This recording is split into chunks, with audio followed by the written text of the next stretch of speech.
And it defies the gender barrier entirely. They're just rippers, they're true believers, they do it their way, they got class, they got style, and I really like that. You get three girls on a stage like playing good, like Sabbath sounding doom, and it's perfect.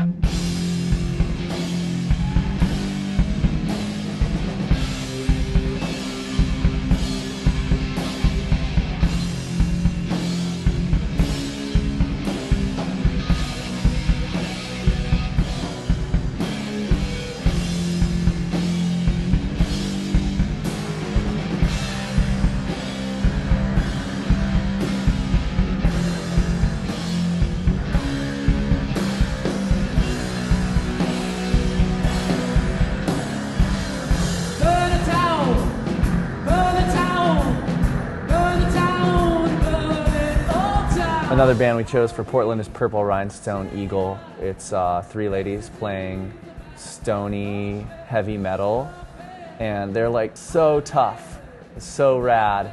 They have a song called Burn It Down that kind of reminds me of the Black Sabbath song Lord of This World. Just like really stony and just like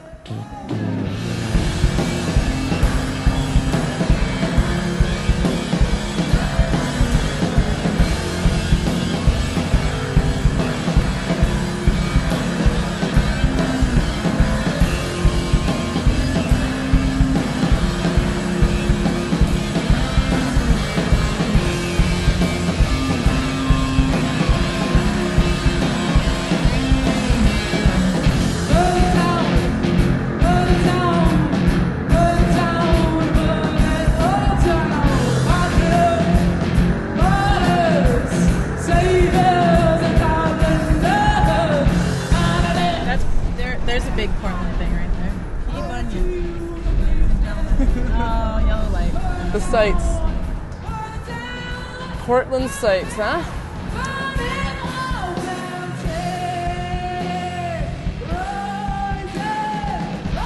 So here's the bluffs.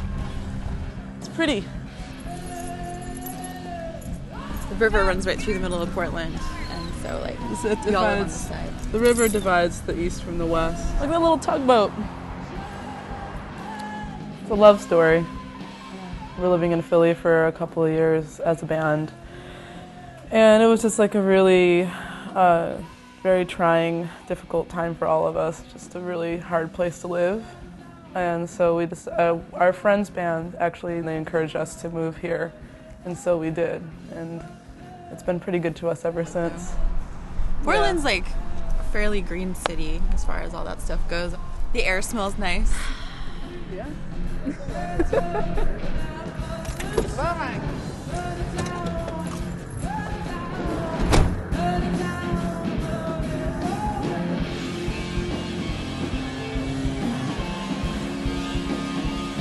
Well, there's the three-headed wolf, and it's the three of us. The smallest one is Ashley. It's true. And, well, you can probably guess the other two. The tallest one would be me. The one that looks like it's puking is me.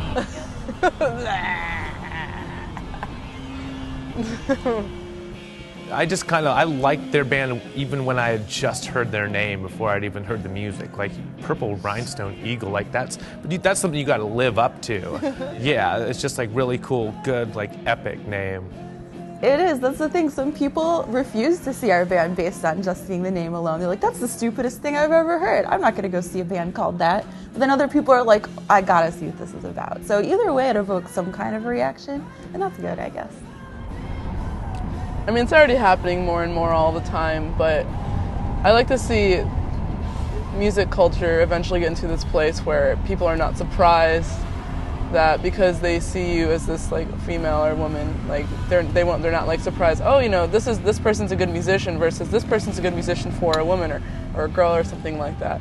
I think it's like people associate female musicians with a certain kind of music, and I think it's really important to recognize and realize, like, you know, women make all sorts of music, and it's not just like acoustic folk stuff. It's right. Like, girls can play loud and rock out.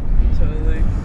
So I think like things like Rock and Roll Camp for Girls are helping that sort of paradigm shift, that cultural consciousness, whatever, shift happened. Rock and roll camp for girls. Give us a tour, Ashley. This is the library, correct? Mm-hmm. This is the library. There's books and CDs and sorts of cool stuff. Yeah, they have like this huge selection of guitars to choose from. It's cool because like not only do they learn how to like play these instruments, but they learn about gear and like sound and all this stuff. So it's pretty sweet. Just like gives them options into this kind of world, whatever their niche is, they help them figure that out. So that's cool. Should be a lot more lady sound techs too, I think. This is where one of the drum rooms is. We give lessons. And then there's the big auditorium room where they have like big group events. And there's another drum room back there. We recorded here. And we just recorded live in here. And it sounded excellent.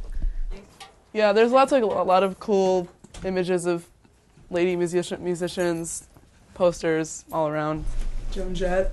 There's been lots of different like press and articles and cool stuff documenting camp and what goes on here. So basically the girls all form bands and they do half lessons and then half band practice while they're here.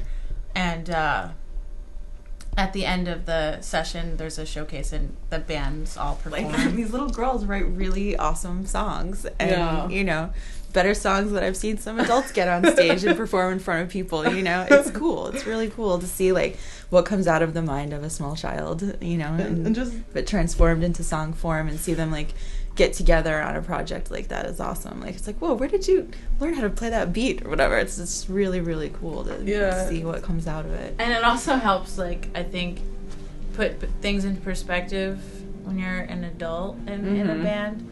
Because hanging out with kids who play music and just seeing, like, how much fun they're having, it's a good reminder that, like, that's really what it's all about in a lot of ways. Yeah. And, like, when sometimes if we get into arguments or whatever, I'm like, the kids don't even fight about this. We're stuff. like, oh yeah, it's cool, man. Let's just write a song. I feel like their music is pretty timeless. It sounds really good now, and it'll still sound great 20 years from now. It's just really good music.